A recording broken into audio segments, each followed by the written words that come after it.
नमस्ते।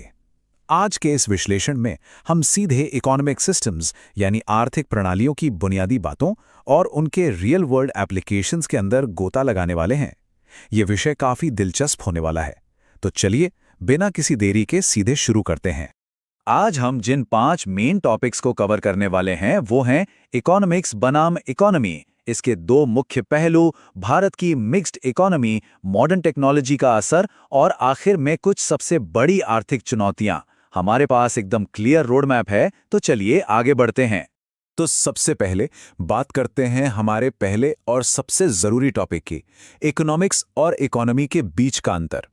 देखिए, इकोनॉमिक्स यानी अर्थशास्त्र को अक्सर लोग सिर्फ पैसे से जोड़ लेते हैं ना, पर सच तो ये है कि ये एक सोशल साइंस है। ये इस बारे में है कि इंसान अपनी असीमित ज़रूरतों को अपने सीमित संसाधनों के साथ कैसे पूरा करता है। इसमें प्रोडक्शन, डिस्ट्रीब्यूशन और कंजम्पशन सब कुछ शामिल है। आसान शब्दों में कहें तो ये संसाधनों के सही इस्तेमाल का विज्ञान है। और दूसरी तरफ है हमारी इकोनॉमी यानी अर्थव्यवस्था।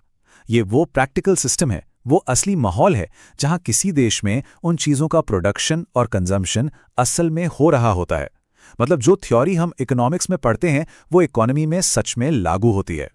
इसे एक एग्जाम्पल से समझते हैं। इकोनॉमिक्स एक आर्किटेक्ट के ब्लूप्रिंट या नक्शे की तरह है, एक थियोरेटिकल प्लान। और इकोनॉमी वो एक्चुअल फिजिकल बिल्डिंग है जो उस नक्शे को देखकर बनाई गई है। एक हमें नियम देता है और दूसरा उन नियमों का ग्राउंड लेवल एग्जीक्यूशन है। अब इकोनॉमिक्स के अंदर आने वाले सब्जेक्ट्स काफी ब्रॉड होते हैं और ये हमारी डेली लाइफ को बहुत गहराई से प्रभावित करते हैं।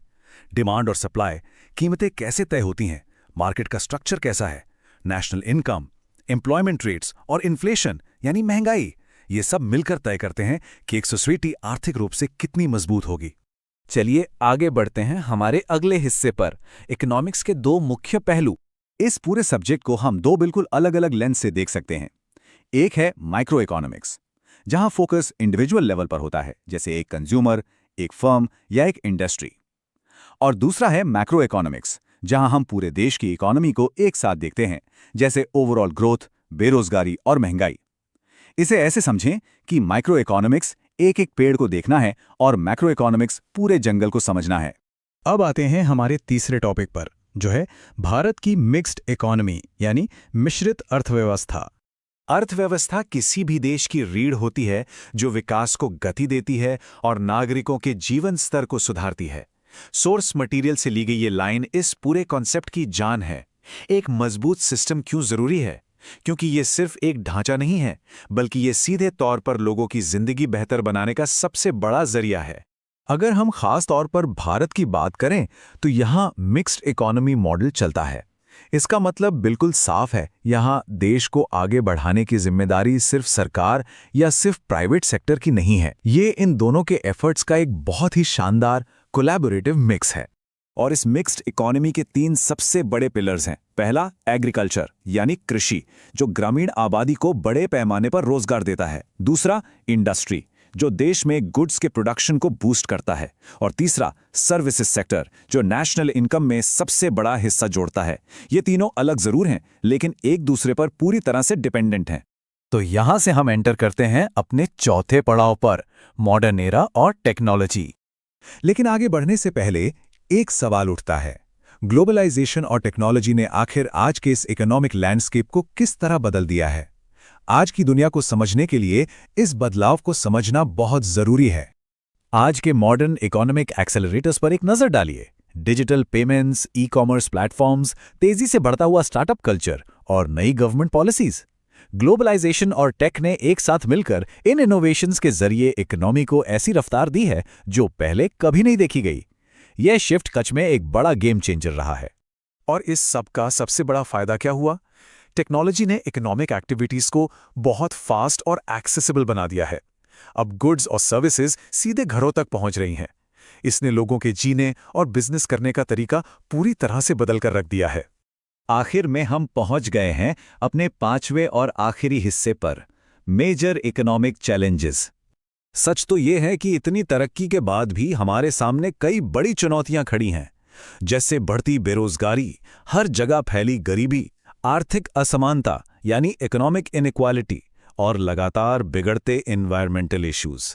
बिना किसी पॉलिटिकल बायस के अगर हम आगे बढ़ना चाहते हैं तो सिस्टम की इन कमजोरियों को खुले तौर पर स्वीकार करना ही होगा। तो फिर इन सब का सलूशन क्या है, आगे का रास्ता क्या है? ये 4 कदम काफी इंपॉर्टेंट हैं। पहला, बैलेंस्ड इकोनॉमिक पॉलिसीज बनाना। दूसरा, उनकी इफेक्टिव प्लानिंग और एग्जीक्यूशन। तीसरा, गवर्नमेंट और सिटीजन्स के बीच स्ट्रांग कोऑपरेशन।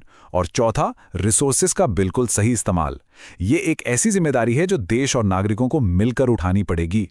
अगर हम इस पूरे विश्लेषण को सम अप करें तो बात यहां आके रुकती है। इकोनॉमिक्स हमें सिखाता है कि अपने लिमिटेड रिसोर्सेज से मैक्सिमम आउटपुट कैसे निकालें, और इकोनॉमी वही चीज असल जिंदगी में इंप्लीमेंट करके दिखाती है।